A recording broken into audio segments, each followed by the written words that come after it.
Good morning! Yan guys, halagang 10 pesos na okra, 10 pesos na kalamansi at 10 pesos na bagoong guys. Para sa ating agahan. Yan. Ilalaga natin guys. Tapos isaw-saw natin sa bagoong na may kalamansi. Ayan po. Solve na ang ating agahan. Yan. Ganda.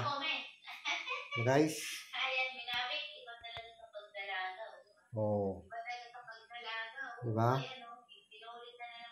Healthy food. Nilagang okra. Maglalaga tayo guys. Para sa ating magandang diet. Ayan. Okra. Rich in fiber.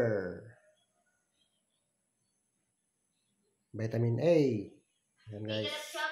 Para mamitin ang ating good health guys. Ito ang ating agahan ngayon. Sa halagang 30 pesos. Yan, sobra-sobra na yung kalamansi at bagoong. Tapos halagang 10 pesos na okra. Solve na po ang ating agahan. Okay guys. So guys, kain na tayo. Luto na ang ating nilagang okra. Ayan o, green na green. Ayan guys, sausawan natin. Kalamansi at bagoong. Magluluto na tayo. Maglalaga na tayo ng okra. Salamat. Sana nagustuhan nyo po.